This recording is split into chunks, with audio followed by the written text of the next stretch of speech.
Hi everyone. So, today I thought I would talk a bit about the information metabolism elements, or what are more commonly known as the cognitive functions.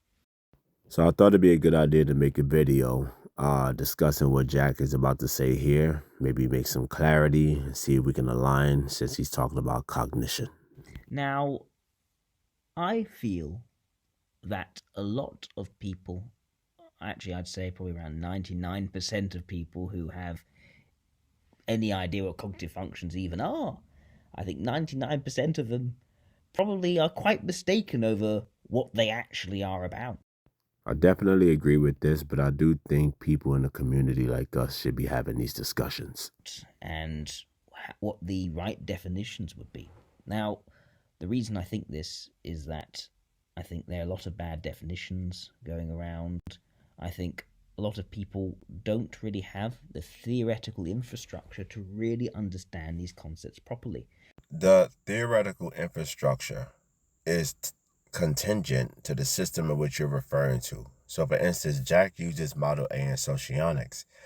When he said 99% of people don't understand cognitive functions, I'm thinking that he's referring to people within Socionics who utilize Model A. The reason why is because he's not actually challenging any principles outside of Model A and speaking on anything in relation to things that he has found to be inconsistent, in which I have done by finding inconsistencies in certain definitions in relation to other theories. I will be curious into seeing what exactly his thoughts are when he goes into other theories and point out single-handedly what exactly is inconsistent versus not. I don't think that he does that quite often. As a matter of fact, it doesn't seem like he's utilizing internal consistency as much as people give him credit for. It seems like he's utilizing external sources in order to find optimization that best fits socionics. Of all sorts of different sorts of definitions, some of them vapid and inane, some of them just vague and just impossible to really apply or understand. What I really like about socionics is that it Excuse me, but what you really like about socionics is irrelevant. If you don't point out what's irrelevant with every other system or definitions in which you're referring to as vague, your understanding of what you're referring to is unknown because you haven't actually went into anything and criticized it directly. It's a more passive, or other systems is false, or other systems are no good or vague or not clear. Or what I like about socionics is speak about those other things that's false, unclear, or vague. Go into it so that we can now talk about if what you're saying actually makes sense or not. gives clear, precise definitions for things. And it works out by adding and causing different dichotomies to interact. It works out very nuanced, very both rich and complex understandings. And the idea of cognitive functions is that they're not just an action like experiencing or imagining, they are rather a mix of both a fundamental category of existence, a fluid intelligence that someone can learn, adapt, and apply, and a philosophy of life. He's ideating, that's true. And he's also consistently looking for clarity, trying to bring in or look for a sensation to help define and make sure that everything is clear and optimum for a life, for a living. Um, I don't see how, and I know that he's typed ILE in socionics, how sensation lacks inside of this man. I do think that sensation is highly used, and at not many points through watching his videos do I see seeking as a preference from the dominant perspective, which is the pillar. It's not the dominant energetic within Jack. He's a reductionistic type over a perception type, and that is something that is completely confused in most other theories, especially people who type people and not even know the theory that they're typing people with well. But that is a dichotomy that is completely absent and not really taken into account. IDT focuses on the rational versus irrational energetic consistently and reflect on it by showing how that works and why it works in these ways in reality. So, first of all, I should say that extroverted sensation, extroverted sensing, as people tend to call it, is not simply experiencing. Otherwise, we'd all be ESFPs or ESTPs. I can experience lots of things. I experienced sardines in my pasta. Not the point. If that were the case, if extrovert sensation were experiencing, and for some reason, some four function theory, people think you can only use four functions. So yeah, suddenly, if I were as an ENTP, who according to the four function theory, I don't have extrovert sensation according to them, I can't experience things, or I must be deluded in thinking I'm experiencing things. Maybe I'm putting together extroverted intuition, introvert sensation together to create some sort of fake pseudo experience. It's all nonsense, absolute nonsense. He's saying this based upon what exactly? Because depending on the system that you're using, for IDT, for example, we take into account no single function operates on its own. We also take into account there's always a judgment for perception and vice versa. We take into account the dominant energetic. We take into account how that emphasizes the overall theme of what's happening as a cause and effect structure within space and time. Therefore, you're utilizing all of your functions. What's valued is the thing that's in the forefront. In any argument that's supporting a system that's saying what's unconscious is more pronounced outside of what's valued, is completely speaking on a type being flipped inside out. Why is it that your unconscious functions are more pronounced than your valued functions? So why not highlight the valued function, since that is what makes you your type? It doesn't make any sense at all. Now, if you're talking about the dominant energetic, that could mistakenly put certain functions to the forefront, so it seems, but really what you're looking at is the dominant energetic, whether it's introvert or extrovert, subject or object in its orientation, that is channeling such energetics consistently. So instead, extroverted sensation, let's break down what it actually is. So first of all, extroverted sensation is a kind of sensation. But what is sensation?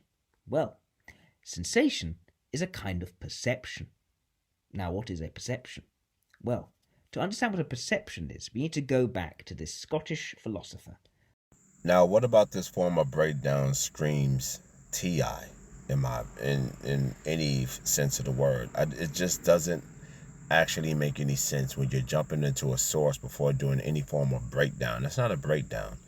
The saying that sensation is a type of perception, that's just clarity.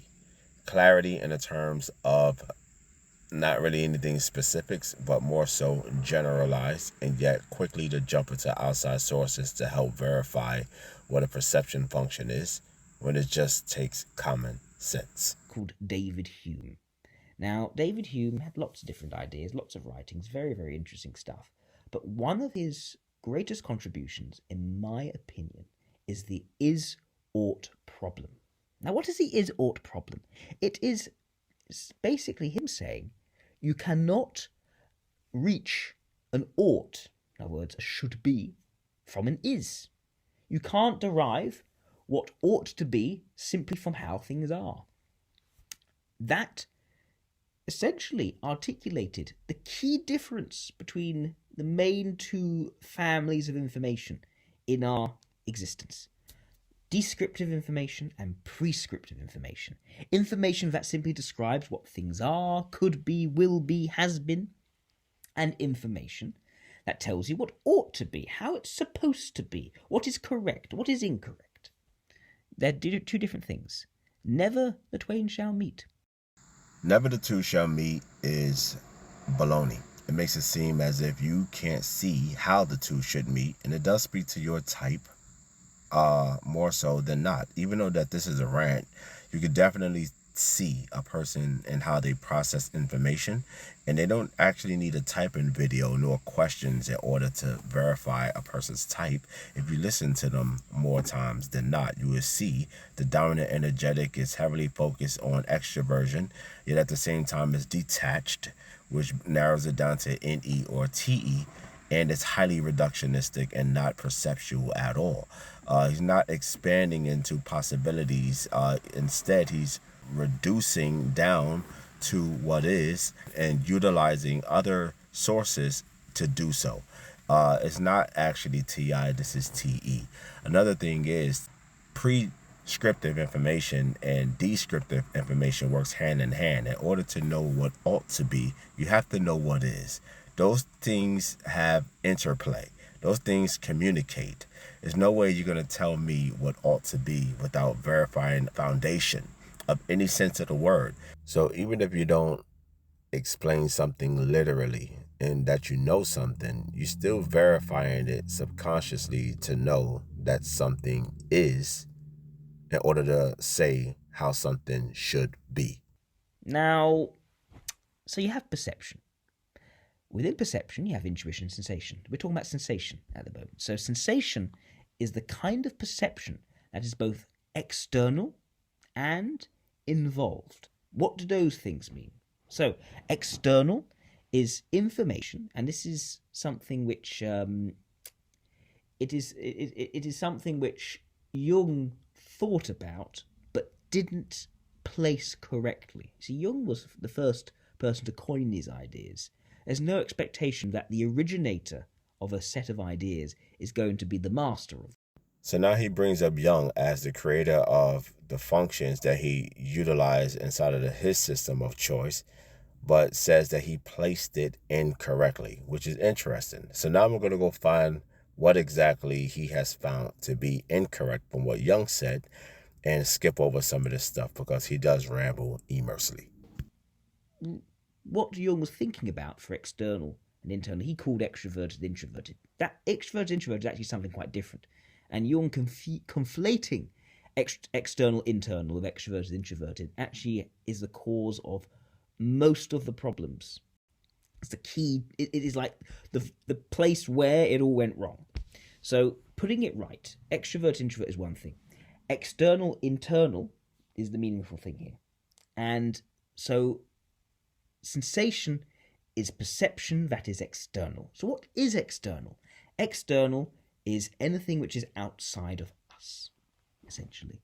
It is stuff which you can see and I can see as well because it's not in my head. It is here. It is behind me. It is around me. It's in your room.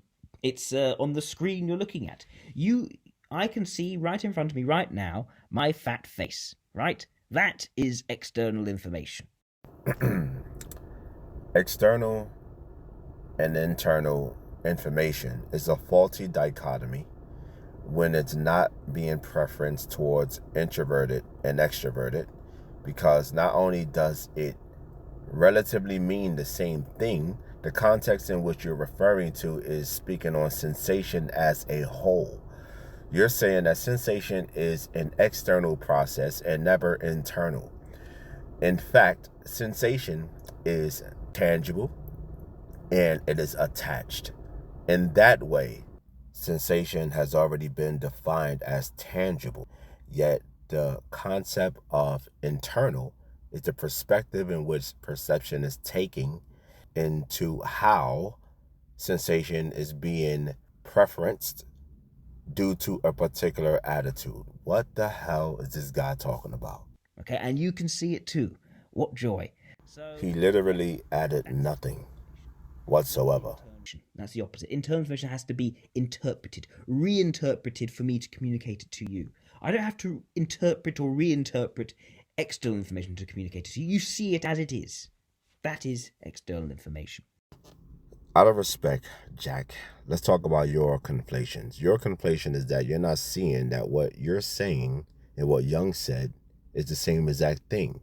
only you prefer to use a dichotomy outside of introvert and extrovert, yet still the same exact thing as internal and external, and apply it to sensation as if sensation wasn't already defined by Carl Jung.